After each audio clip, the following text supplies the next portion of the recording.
A Christian is a theocrat. The Church is the institution that composes a theocracy. Democracy is an organization that is founded to some degree on the will and support of the people. There are degrees of support which alters the style of the democracy, but all system of government other than theocracy are to some degree democratic. In other words, only theocracies do not depend on the will and cooperation of a large segment of the population.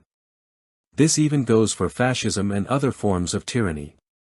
These political forms are not considered democratic, but they still rely on the cooperation of large swaths of the citizenry. A democracy proper permits the majority of the population to vote and pick the government. But there are variations in how this is done and what percentage of the population gets to vote. There is also widespread variations in who the electorate can choose. Some systems preclude all but a small percentage of people to run for office, particularly higher office. Naturally, Satan makes a big thing about the differences between dictatorships and democracies, but in the end, even the most serious of dictatorships require the assent of the people. Even the most oppressive of dictatorship require a large percentage of the people see some benefit in supporting it. If no one supported a dictatorship, he could not rule. He would be nothing more than a buffoon with delusions of grandeur. The difference between a dictatorship and a democracy is about the same as a democracy with a government that represents your interests and an elected government that opposes all your values and priorities. This has become quite pronounced with the sharp division between the political right and left. The election of a government from the other side is often looked at as a calamity of immense proportions.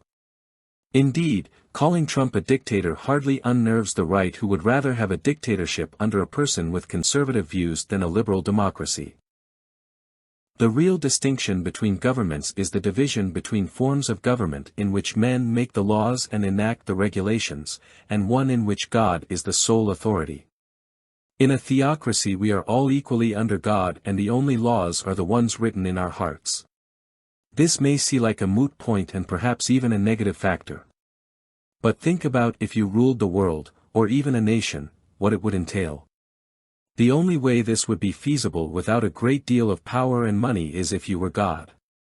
But you are not God, and so even if you had the power to rule the world or a nation or even a company, you would make mistakes. You will irk a lot of people regardless of the choices you make. As a ruler you will always be dependent on people who you are very likely to alienate, at some point or other. Therefore, no one can be irreplaceable. To some degree even the most key positions must be modular or constructed in such a way that the post can be held by any one of a number of people.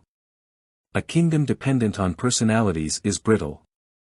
The power of Britain was in its ability to create a professional bureaucracy, a government that was somewhat organic and independent of any particular office holder. Even the highest positions were independent of the particular office holder. In other words, Britain perfected the transfer of power. England was independent of those of held office.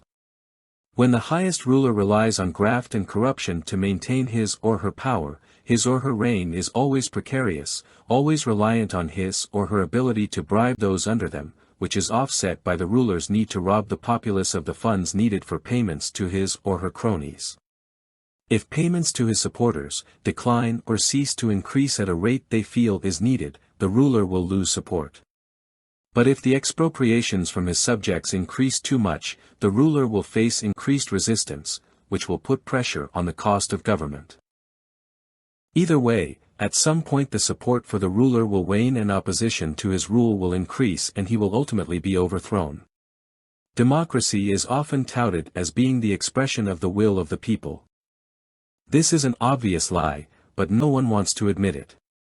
First of all, there is nothing that is identifiable as the will of the people.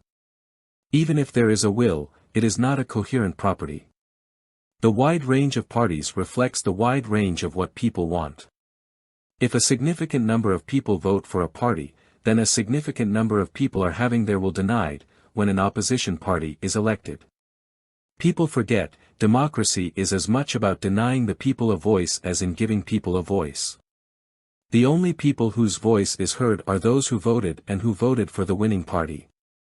If you oppose taxation and migration, you are shut up and pushed aside by the party that wins the election on the basis of more taxation and higher levels of migration. Democracy stands for the power of the largest voting bloc. There is no people because there is not political unity. The power of the people is truncated and distilled down to a single act every 4 or so years. It is insignificant. To have a vote every 4 years is hardly an expression of power. This is proved by the fact it must be multiplied millions of times to be observed. A force that has to be multiplied a millionfold to be measurable is not a true expression of power.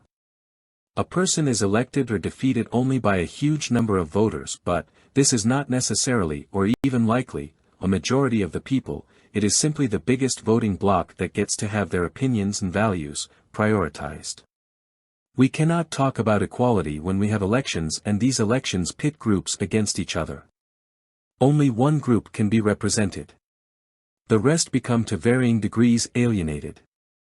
We may talk about a government for all of the people, but it is an impossible ideal. No government both supports abortion and opposes it.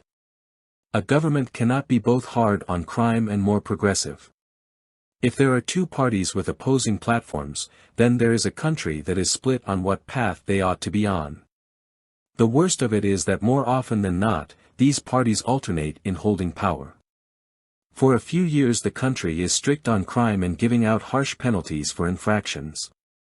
Then the tide turns and the country begins to view crime as a mental disease and the criminal as the victim. For a period of time the country will spend like a profligate, raising debt and interest payments. Then with a change of governments, programs will be discontinued. If the nation was an individual, the state would be diagnosed as a maniac depressive. The equality in a liberal state fluctuates. One is not equal in any other way than that one has an equal chance of being discriminated against or being catered to, depending on which party you support and which party has been elected. If your party is in power, your agenda will be pushed. If your party is not in power, your agenda suffers at the expense of enacting all the policies that had been shelved when your party was ascendant. Democracy does not actually work unless there is conflict. It is a very simple and largely ineffective way of resolving conflicts, namely by seeing which group has the largest politically active number of voters. It does not help if your group is larger, if they are not politically active.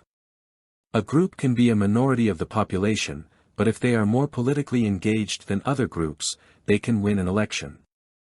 Regardless, an election, if called, is called because there is a disagreement about what values ought to predominate. An election does not resolve the disagreement, it merely demonstrates which position has the strongest support. Elections at best substitute for a civil war. At worst they only drive home the division and exacerbate the tension between the two groups. A theocracy is akin to a republic in that disagreements are not resolved by reference to a constitution and the court system. If there is a disagreement in a theocracy, it is resolved by reference to the Bible. Regardless of what the resolution might be, it must be consistent with Scripture. A theocracy has no unemployment, debt, poverty, inflation, pollution, waste, taxation, homelessness, war, or crime, because these things are all the consequence of a divided polity. What is more, the division always rests on a platform of expropriation, and this in turn requires a power disparity between the exploiter and the exploited. A theocracy has no social problems because a theocracy lacks power disparities. We are all equal before God. Everyone is paid for the work they do. No claims against what someone else did is recognized. In other systems there is a state that has no means of support, therefore, it must expropriate wealth from those who earned it, and to do this it needs the support of others whose job is to support the state in some way, in return for the state support. In other words, parasites organize to strip wealth from the productive sector. This does not happen in a theocracy. Everyone is paid for the work they do, thus, parasitism is eliminated. With the elimination of parasitism goes the state. For without parasitism, the state cannot exist. If there is no state, there is no power disparities and therefore, no way for parasites to create or defend the state. Thus, in a theocracy there is equality and the end of the 10 great evils.